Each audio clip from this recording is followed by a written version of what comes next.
Buenas tardes desde 40 Cripto. Vamos a hacer la actualización del análisis de Bitcoin como cada viernes.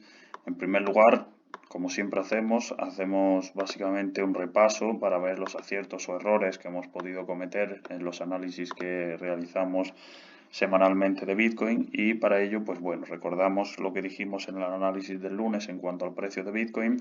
Como decíamos, nos encontrábamos en una fase de acumulación o de compresión del precio, ¿vale? Que comprende desde la resistencia que marcamos el lunes, que son los $31.500, y el soporte principal aproximadamente los $28.500. Como vemos perfectamente, todavía seguimos en esa fase de compresión, ¿vale? Hemos visto cómo en la vela del lunes se hizo un rechazo en esta zona y actualmente nos encontramos en la zona de soporte, actualmente los $28.900, y el soporte se encuentra en los $28.500, ¿vale?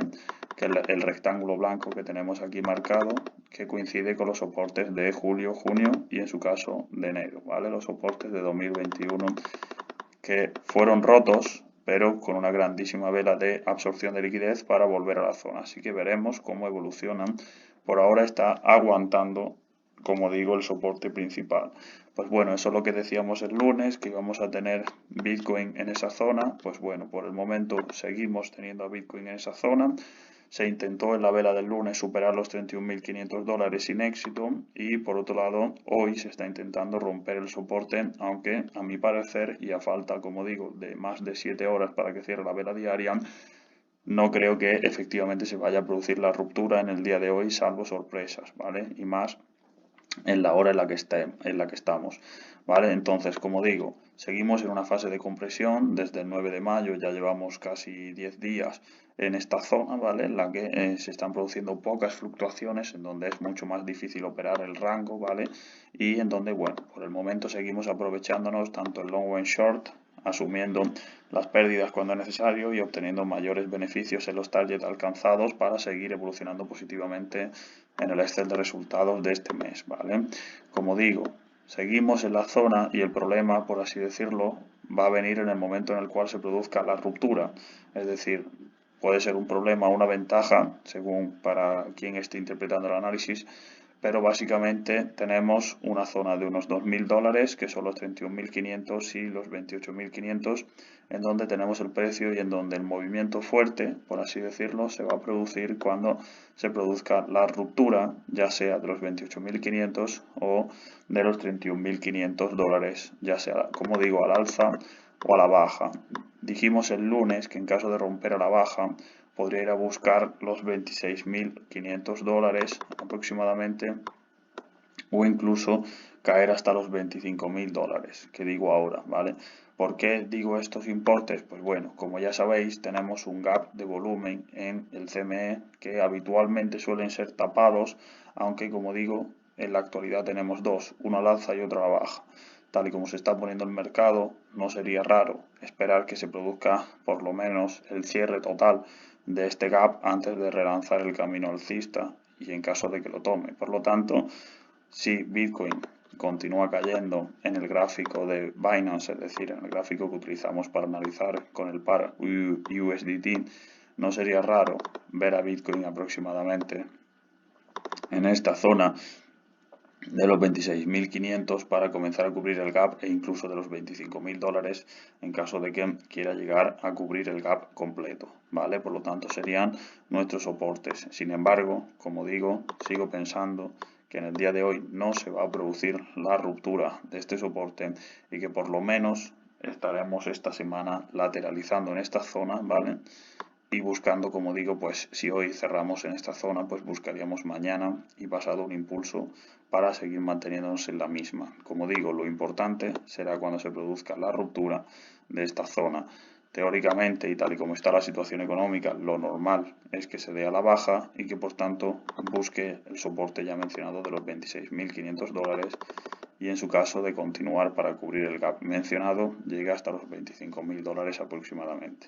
Pero como digo, hay que esperar primero a que se produzca la ruptura para verificar si verdaderamente estamos ante una ruptura, es un fake out, o sin embargo seguimos en esta zona de acumulación, que como digo, ya se viene produciendo desde hace aproximadamente unos 10 días, ¿vale?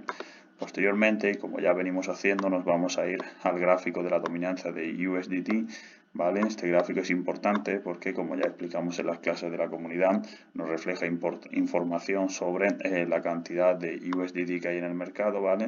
El lunes fijamos esta zona como posible zona de llegada de la dominancia de USDT. Pues bueno, efectivamente, esta es la vela de hoy, de ayer y del lunes. El lunes estábamos en esta zona, vimos la envolvente y por tanto proyectamos un posible crecimiento hasta esta zona. Si ampliamos, vemos que perfectamente ha alcanzado la zona que marcamos el lunes, ¿vale?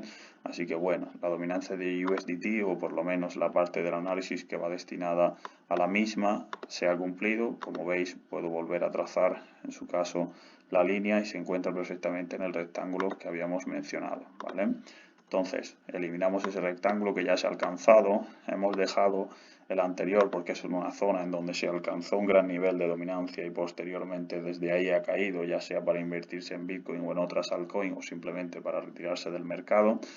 Así que bueno, seguimos teniendo una dominancia de USDT al alza. Al fin y al cabo, que tengamos una dominancia de USDT al alza no es positivo porque, bueno, es positivo en parte porque los inversores tienen su capital en USDT, por lo menos no lo tienen fuera de los exchange y por tanto siguen teniendo confianza en las criptos, entre comillas, pero no tienen confianza en el momento en el que nos encontramos, ya que para que fuera bastante positivo sería la dominancia cayendo con las altcoins recuperando, como por ejemplo se produce en los días anteriores al fin de semana, ¿vale? Donde tuvimos una pequeña recuperación de las altcoins.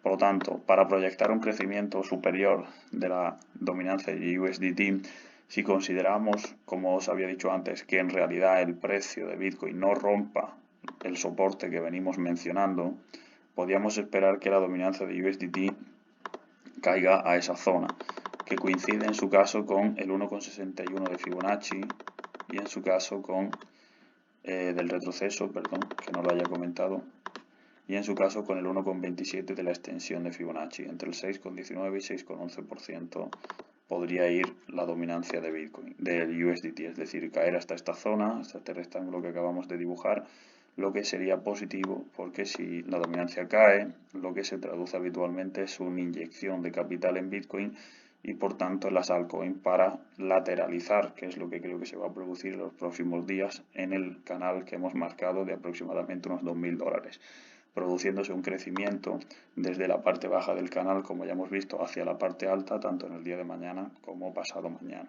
¿vale? Finalmente, como siempre hacemos, nos vamos al Total 2. El Total 2 debe reaccionar, como ya ha hecho en épocas anteriores, en el soporte que dibuja desde 2021, ¿vale? Y debe reaccionar como lo hizo en los días anteriores, del 12 de mayo, ¿vale? Para devolver el market cap total del mercado cripto por encima de 1,27 trillones de dólares, ¿vale? Aproximadamente. Es por ello que pienso que la dominancia de USDT podría caer, podría impulsar el market cap total del cripto y por tanto podría hacer que Bitcoin siguiese manteniendo el soporte que venimos mencionando. Obviamente, si Bitcoin rompe ese soporte, la dominancia de USDT superaría los importes ya mencionados, alcanzando aproximadamente el 6,52% y el market cap total se vería perjudicado, en el sentido que podríamos encontrar un mechazo. Pero como digo, mi teoría principal, por así decirlo, o mi visión principal es una lateralización en el precio de Bitcoin en la zona que nos encontramos. Y por tanto una recuperación mañana y pasado del precio para buscar la parte alta de esa consolidación. Posteriormente, y este es el gráfico que utilizamos en el ámbito semanal, tenemos los soportes que hemos mencionado anteriormente de Neron, que han quedado rotos con este nuevo mínimo y nos encontramos por tanto de nuevo, como en el análisis diario, en esta zona de impacto semanal, por así decirlo, o donde el precio debería corregir. Como vemos, está haciendo mínimos más bajos que los anteriores, se está produciendo una reversión en la tendencia de Bitcoin a una tendencia bajista, teniendo, como vemos aquí, 7 semanas bajistas que no se había producido e incluso una octava semana bajista, que es la que llevamos por el momento, lo que también me hace pensar que esta semana puede haber una pequeña recuperación en los últimos días para no terminar bajista o no terminar tan bajista como se está produciendo, ¿vale? De todas formas, vamos a trazar Fibonacci en este análisis semanal, ¿vale? Desde el máximo que se alcanzó los $69.000 para verificar en su caso las posibles recuperaciones. que como vemos una posible recuperación en caso de que se produzca en la última semana de mayo y siempre que Bitcoin no pierda el soporte que tenemos aquí abajo, ¿vale? En caso de que rebote, esta zona sería importante, el 23 de Fibonacci, que son los 35.500, por lo que os he mencionado con anterioridad del el gap que hay en el CME, que como veis está en los 35.000. Por lo tanto, si se cubre este gap en las últimas semanas de mayo o en las primeras de junio, podríamos ver cómo nuestro análisis semanal, en su caso, podría alcanzar esta zona, cubrir el gap para luego seguir cayendo o cubrir el gap para luego crecer, depende de cómo se dé la situación. Esta visión nueva, por así decirlo, la vamos a dejar marcada, ¿vale? Para ir viendo cómo evoluciona en las próximas semanas.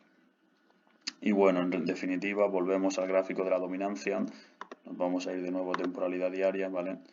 Tenemos el gráfico de la dominancia en el que seguimos esperando la dominancia de Bitcoin en este rectángulo. Todavía no se ha producido la llegada al mismo. Seguimos esperando este retroceso de la dominancia, lo que podría provocar un crecimiento en las altcoins y por tanto una pequeña recuperación. Tarde o temprano, si la dominancia de USDT cae, seguramente esta dominancia o este rectángulo haga su efecto y atraiga la dominancia hasta esta zona, pero por el momento sigue aguantando porque lo que se ha producido, como ya dijimos el lunes, es un crecimiento de la dominancia de USDT. Por lo tanto, obviamente no iba a caer la dominancia. Así que bueno, por el momento, siempre que se cumplan las previsiones, la dominancia tendría que ir buscando este rectángulo ya mencionado. Y finalmente, para recapitular todo lo mencionado hasta el momento, centrándonos ya solo en el precio de Bitcoin, como digo, se encuentra la parte baja de esta zona de acumulación, en los 28.500 dólares aproximadamente. Buscaremos el día de mañana y pasado un crecimiento como el que teníamos esta mañana para buscar de nuevo esta zona y seguir acumulando a lo largo del fin de semana y decidir en la última semana de mayo. Y como digo, la resistencia principal sería los 31.500 dólares y el soporte los 28.500 dólares. Aquí nos vamos a encontrar con una resistencia intermedia de los 30.200 dólares aproximadamente, ¿vale? Donde ayer cerró por aquí y hoy ha rechazado a la baja. Así que básicamente seguimos con una situación algo difusa, por así decirlo, en el sentido de que no se está moviendo mucho el mercado en los últimos días, o por lo menos sigue encorsetado en esos importes. Así que bueno, un saludo a todos, espero que os ayude este análisis con vuestras operaciones. Seguiremos la comunidad haciendo análisis diariamente sobre las criptos y ver qué oportunidades se nos presentan y por tanto seguir incrementando los beneficios de este mes que, como digo, están siendo bastante satisfactorios por el momento y esperemos que así continúen hasta finalizar el mismo. Así que un saludo a todos.